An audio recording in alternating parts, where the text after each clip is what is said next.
Young and Restless recap. Sharon decides to run Cameron's company, soaps.checknos.com/the-restless/recaps/67780/2/Sharon- decides-run-Cameron's company. Today on The Young and the Restless, Kyle works to impress Audra, Nikki confronts Victoria, and Sharon and Nick burn Cameron's belongings.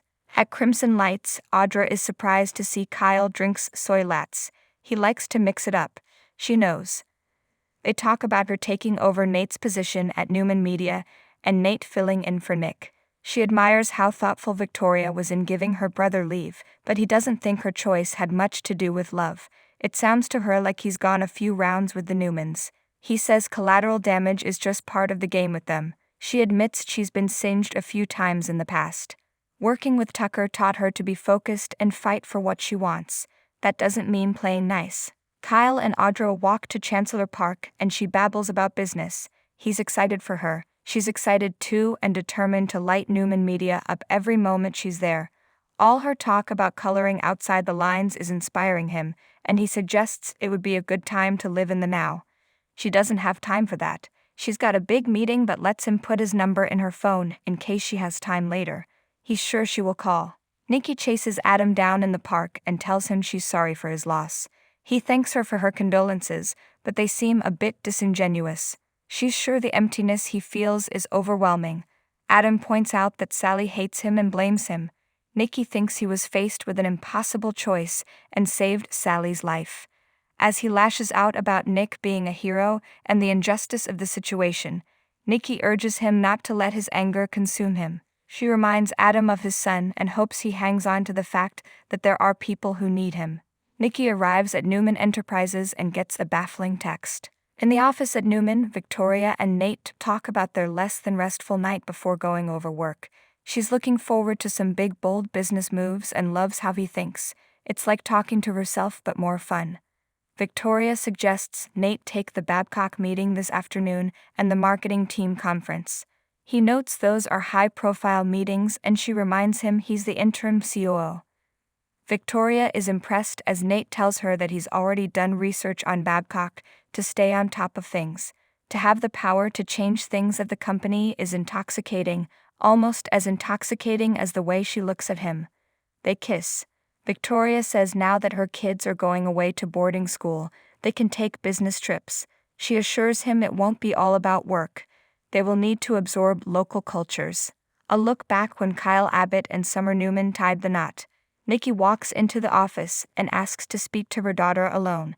She's not happy to learn Nate is meeting with Babcock alone and wonders if her daughter plans to keep Nick away from Newman permanently. She confronts her about dissolving Nick's support team. Victoria claims it's a fast-paced business and Nate doesn't need the staff. She goes on about how hands-on Nate is. To her mom, it just looks like she's striking out at her brother. Victoria complains that Nick and his team didn't see McCall as a threat but Nate does. Her mom thinks she's being unnecessarily aggressive and asks if all this retaliation is because Nick warned her about Nate. She thinks this about her failure to listen to Nick's similar warnings about Ashland. Deep down, Victoria must be worried that Nick is right again. Victoria accuses her mother of always throwing Ashland back in her face. Nikki says she's just trying to understand why Victoria's launching a war and reminds the young lady she has a responsibility to the board. Irate Victoria complains that Nate supports her while everyone else undermines her. Nate returns and Nikki storms out. Victoria tells Nate if you aren't pissing people off, you're not doing it right. Audra joins them for a meeting. She gives them her ideas and they are very pleased. Nate is sure that everyone will love her. Once Audra exits, Nate says she's gold. Victoria says she's on top because he put her there. He's very excited for Newman and Newman Media. Victoria is glad they can focus on making McCall a misery for Adam. Adam walks into society, telling someone over the phone he wants to keep McCall lean so they can take on Newman Media. Victor taps him on the shoulder and says Nikki called. She was worried about him. He's worried too. They sit and Victor pays his condolences, asking if there's anything he can do to help. He's sure that Adam and Sally are going through hell and wouldn't wish this on his worst enemy. His son tells him Sally never wants to see him again, so he should take the win. Adam lashes out and his father encourages him to put his grief into McCall. His son is determined to do that, and he's going to start slashing before moving into horizontal diversification and refocusing on media. His father guesses he's going after Newman Media and suggests that he's trying to recapture his days with Sally. He thinks that's a mistake. Adam thinks it's brilliant. His father warns him not to mess with the Newman portfolio. "I'm not your puppet," Adam objects. Victor urges him not to run on emotions. Feelings should be kept out of business. This isn't advice Adam wants. He's determined to run McCall as he sees fit. Crossing his arms, Victor reminds his son that he offered to be his sounding board and that him running this company could change at any minute. He shouldn't mess with him being his supporter. Nikki shows up, so Adam abruptly leaves. Victor tells Nikki his son is stuffing down his anger and grief and is determined to take down Newman Media. It's a bad situation. She's as worried about Victoria and Nate. He's feeding her sense of power, and she won't listen to anyone else. Oh boy, oh boy. That means Victoria and Adam are heading for a head-on collision, he surmises. Kyle arrives outside society. Opening his phone, he sees a photo of him and Summer. After a moment, he calls to have flowers delivered to Audra, with a note thanking her for showing him her moves. He orders some diamond earrings as well. At home, Sharon admits to Nick that the box from Cameron is freaking her out. How can she feel settled with what this maniac has hanging over her?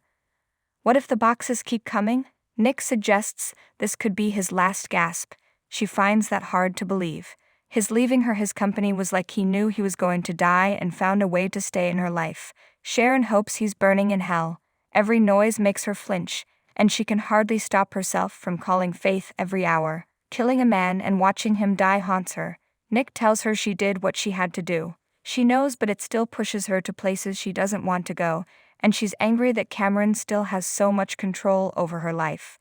How does she move on from that and find peace? Nick says he'll be all in for whatever she needs. Looking at the box, Sharon says she has an idea, but he would have to get his hands dirty. Agreeing to that, he nods along, whatever it takes. They place Kirsten's stuff in a can and burn it. Sharon admits she feels guilty for bringing the maniac into their lives. Nick tells her not to blame herself, but she's sure this will mark them in ways they don't even know yet. He reminds her she and Faith aren't alone. If she doesn't want Cameron's business, they can throw it away. She explains that seeing the ashes gave her an idea. Kirsten Incorporated is a tech company and she could use it to make a difference in people's lives. Taking control of the company could be a way of taking control of her life back. She's been thinking about what her purpose in life is and wants to make a difference like Ray did. She's been blessed with so much love in her life, with so many people supporting her when she battled cancer and dealt with being bipolar. This nightmare with Cameron has helped her find the strength she forgot she has. Her mistakes are not all that she is, and it's time for a new direction. She can't wait to share her new empowerment. There's always a way to flourish after dark moments. Everything changes now, she declares.